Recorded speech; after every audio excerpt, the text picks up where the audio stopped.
Look who's back! I know it's been a while, but I'm very happy to be back. My name is Fox and I'm bringing you my weekly wrap-up, which is not really a weekly. It's gonna be a wrap-up for everything that I read during my vacation, plus an extra week, and that's going to be for the period between September 8th and October 9th. So essentially 1 month.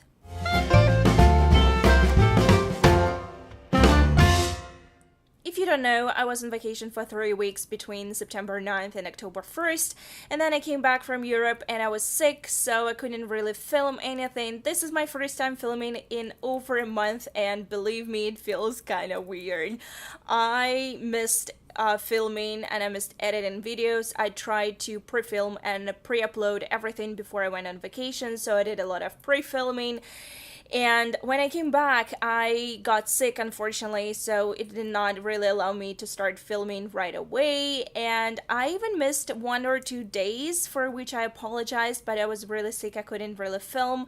Plus, nowadays, the sun goes down quite sooner, which means that I lose a lot of light during the day. And as you know, I don't have any soft boxes or light boxes or whatever you want to call it. I use natural light, that's why I'm trying to film over the weekend. Oh, let's see how it goes. So this is going to be a wrap-up for those 3 weeks of vacation plus 1 extra week, and I can tell you right off the bat that I did not read a lot. Even more so, I brought a couple of books with me on my vacation, fully intending to participate in 2 readathons. One was supposed to be a slow read-along, which was organized by Marlene, and the second one was banned books, bookathon, and I wanted to participate in both of them, and I had my books ready. And right now I'm quite happy that I did not have time to film at TBR, and because of that, since I didn't have time and I really didn't have time to read those books, I'm quite happy that it just worked out this way. However, I do plan to read those books and I will mention a couple of them briefly in this video, but I did some reading.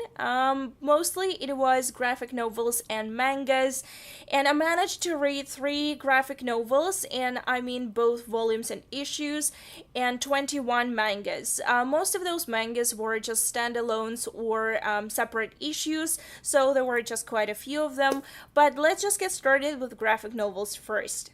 The first graphic novel that I read was volume number 1 of Sweet Tooth, Out of Deep Woods by Jeff Lemire, and I had this series recommended to me by a friend. I picked it up fully intending to enjoy it, but I did not.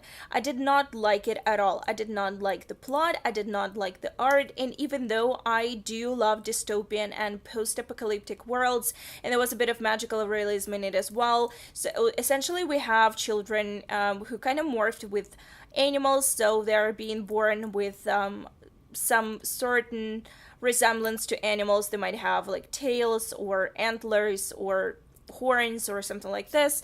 So we have a main protagonist who lives with his father deep in the woods, and he thinks that there is nothing else outside and that there is a plague or something like this, and then one day his father passes away and he ventures outside, and turns out that there is a whole big world outside of the area where they were living, and it's not just that the whole world has disappeared. No, there's actually other people out there, and he meets someone who's basically a booty hunter, and this guy lures this boy, and to be completely honest, there was just nothing in the story that was appealing to me.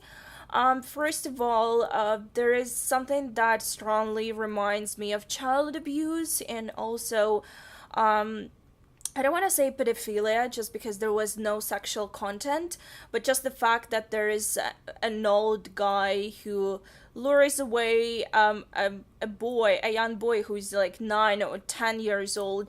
I found it very disturbing, and even though I know that that was the intention of the story, I still felt that the fact that he was being brought up basically like something special because he has antlers, and that later on he's treated essentially as a slave. I did not like it at all. There is a certain things in the fiction that I did not like, and one of them being the loss of humanity. Whenever there is a situation in which characters are completely stripped away of any morality or anything that basically makes us human, like being kind to other humans, or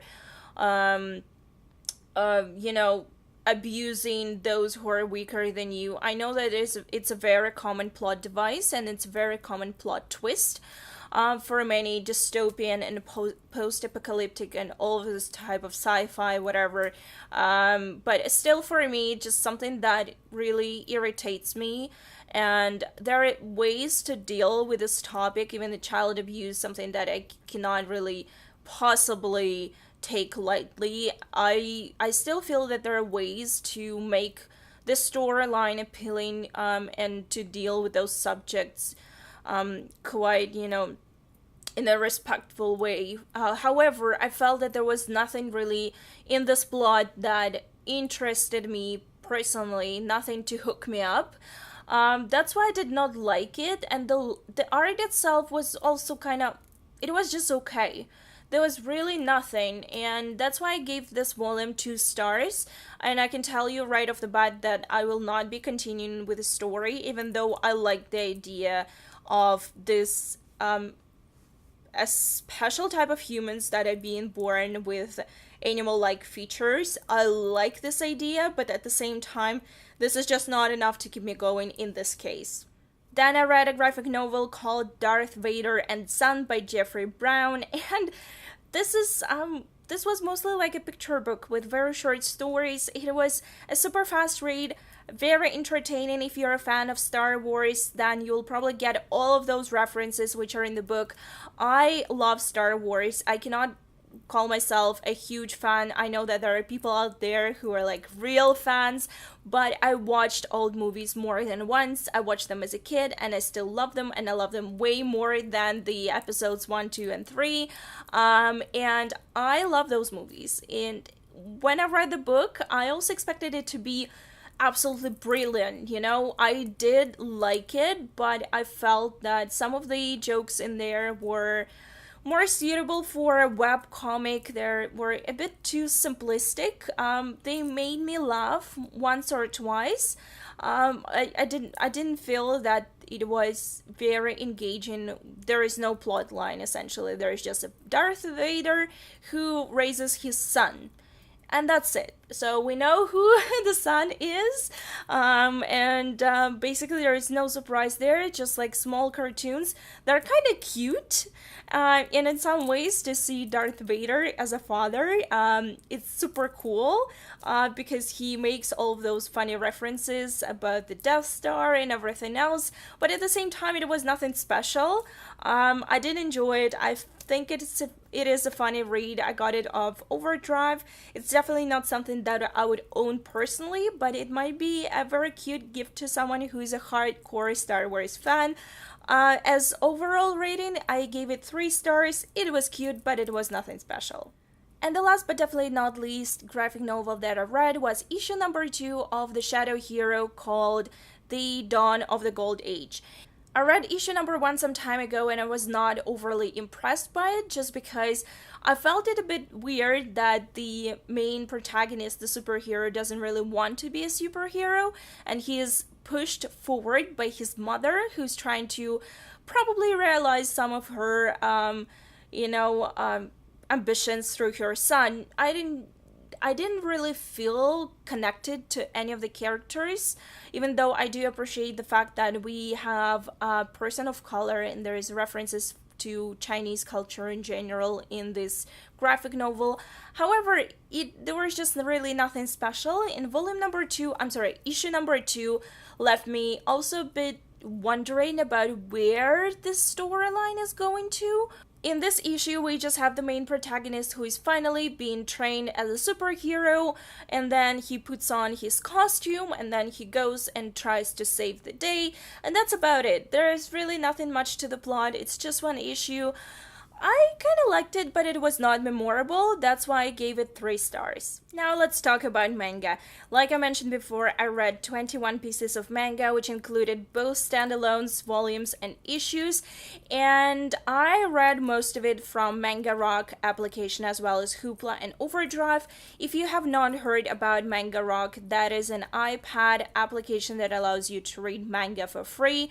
It is free just because it is from different scanlation fan groups in which people scan and translate manga themselves. This is definitely not a licensed product, so this is not, there is like no royalties being paid to the author or anything like that, but it is a very good way to get to know more indie authors or those who are not translated into English for various reasons.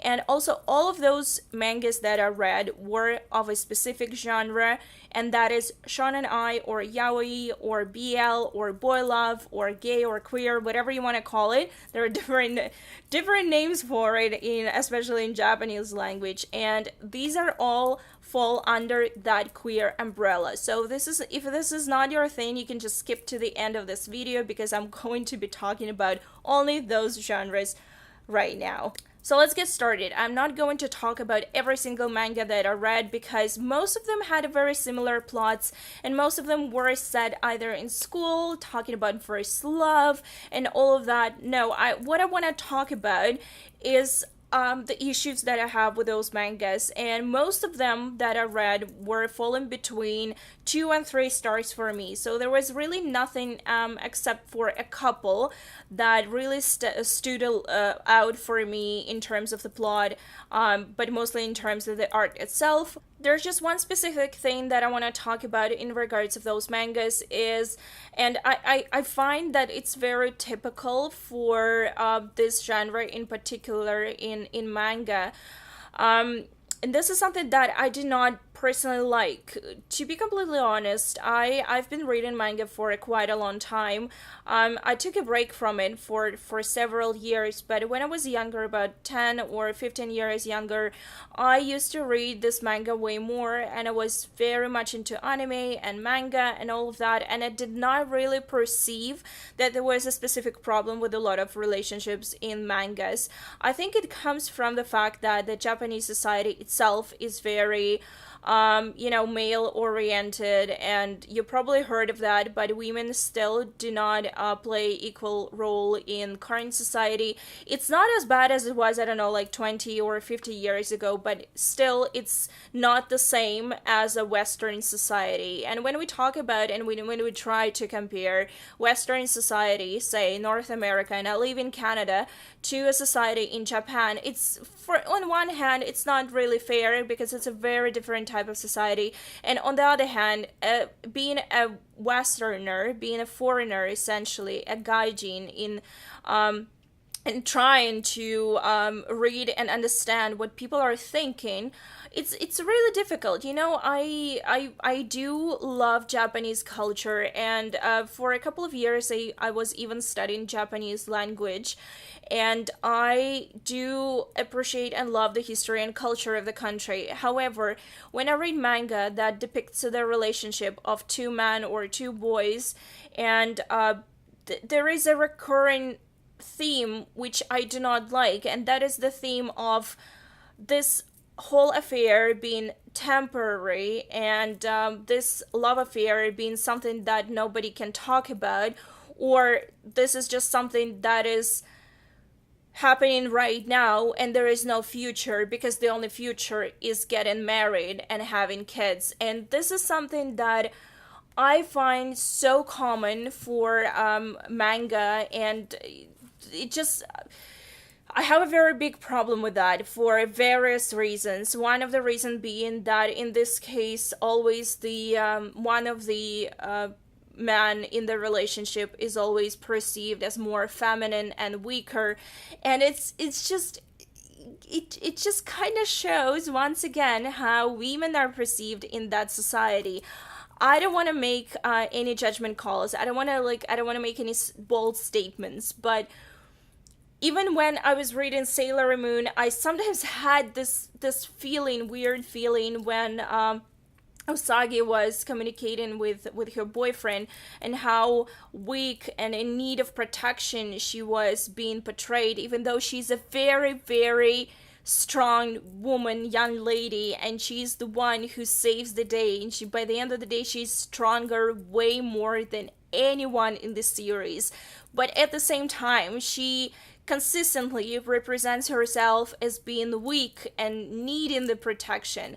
And there is nothing wrong in that. This is not what I'm trying to say. I'm just trying to say that the fact that there is this disbalance between partners in the relationship, regardless of sex, this what really annoys me, because I always perceive any relationship and any partnership as partnership, essentially, as equal partnership. And when I read those mangas, most of them were obviously not serious. They were just so silly fun, just first love, boy love. There were a lot of humor, making fun of everything. But those mangas that were more serious in nature, especially when they talked about it, like, falling in love for the first time, and that happens to be a guy, and then sometime later meeting the same guy again and fall in love again, and now as an adult where you cannot really hide behind this, oh, this is my first love, whatever, experimental, whatever thing. And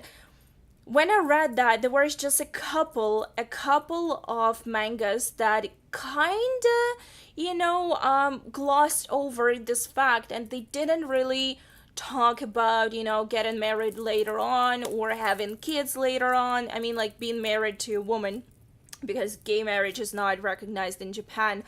I found it so disturbing that there were so little healthy and balanced relationships in those mangas. And like I said, I read 21 pieces of them.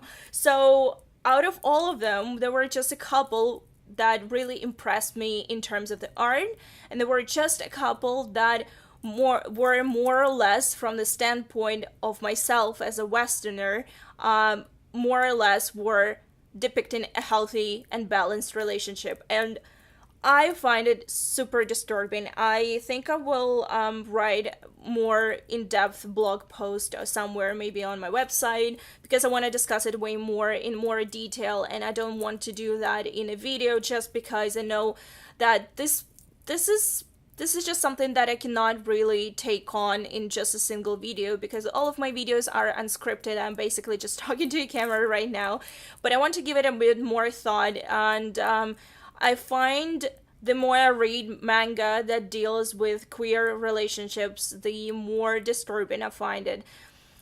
And the same goes for anime as well. And there are some things that I want to research first before I come to any conclusions. And this is not the first time I have this thought and I have this feeling. But I'm very curious if any of you ever reads this type of manga, or anything that has to do with LGBT queer people or protagonists in manga, if you ever came across of anything like this, because all I can see is just there is just so much disbalance in those relationships, because there is always someone who's more forceful and there's always someone who's more weak, and it doesn't only necessarily mean emotional relationships. I mean like physically as well. And there are so many instances when I was reading something which was, yaoi, meaning it's more like adult, and what I was seeing, that what was happening was actually one person forcing another person to have sex. And this is very disturbing, because this is sexual abuse. And the most disturbing thing for me in this case is that it's obviously not perceived by Japanese audience as such, because it exists in literature and it's not addressed in any way. The word rape was actually mentioned a couple of times, and one time it was just brushed off, and another time it was used as blackmail, and that was it. I did not really enjoy that. However, whenever I switch off my brain, and it may not be a very good thing at most of the time, but while I'm on vacation, I was trying not to think too much and not to read too much in what I was reading, because I was reading those mangas just because I needed something very light and not thought-provoking. That was another reason. I didn't really have much time. That's why I was trying to read something very quickly, like graphic novel. But I was trying my best to switch off my brain, but it wasn't really working with manga. But I still enjoyed some parts of it, and there were some relationships that I enjoyed. I will post the links to all mangas that I've read down below, and I tried to mark those ones which I liked the most. However, like I said before, most of those mangas were between 2 and 3 stars rates for me. There was just maybe 1 or 2 that I gave 3.5, maybe 4 stars on Goodreads, but they were not really perfect in any way. Well, this is it. That's all I read in those 4 weeks. I know that it wasn't much, but I was trying to relax and spend as much time as I could with my family and friends, for which I'm very grateful. And I did take a lot of pictures and some videos as well. I'm not sure if I will have any time soon to put anything together into a vlogish video, but we'll see. I guess it just will all depend on how things go at work. But let's just talk very briefly about what I'm currently reading. So I came back and I couldn't really decide what I wanted to read first, and then I realized that since Gemini is coming out very soon, and as a matter of fact, I've seen it in the bookstores here even a week before official release. So what? I don't know how it happened. So I finally decided to pick up my copy. This is Arc of Gemini that I got from BookCon. I am on page 108, so I'm not really that far into the book. However, I was trying to delay as much as I could reading this book just because when I read Illuminate, I did not really like it. Yes, I did not like it. And I have a very long review on my blog about it. But I decided to pick this one up. And when I started reading it, it was actually turning out way better and way more interesting and engaging than book number 1. So I have high hopes for this one now. However, what annoys me a lot is that there are a lot of placeholders for, so as you can see, well, I don't know if you can actually see or not, but something like here says a portrait of this one, a portrait of that one.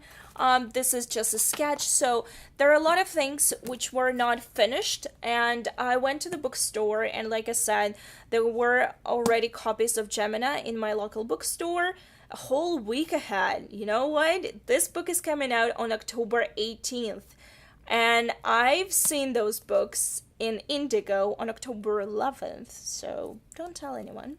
However, I looked up the final art, and the final art is way better than what I have here on hand, but I'm not going to say anything because I just started it. Hopefully I will finish it next week. And this is pretty much the only book I'm reading right now. And I also have a couple of plays, and this is actually a very big embarrassment of mine, because here I have The Deep Blue Sea by Terence Rattigan and The Threepenny Opera by Brecht. Both of those plays I wanted to read before actually going to see them.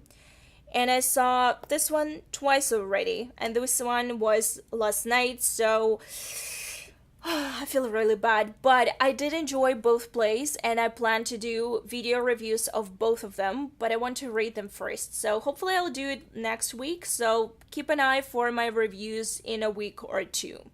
Okay guys, this is it for my wrap-up. I'm sorry it took me so long to finally get back online and start filming, but I needed a break. So thank you so much for watching. Please let me know down below if you read any of the graphic novels that I mentioned, or if you're reading Gemini right now as well. Thank you so much, and I'll see you very soon. Bye! And most of them had a bit of a repetitive plot, and I can see a helicopter coming. Oh gosh, okay. Let's just wait.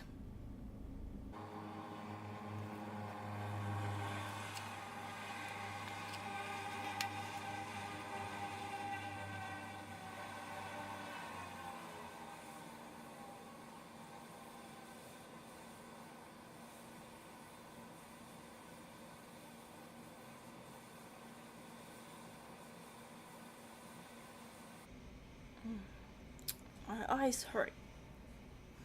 I'm wearing contacts and I hate doing that.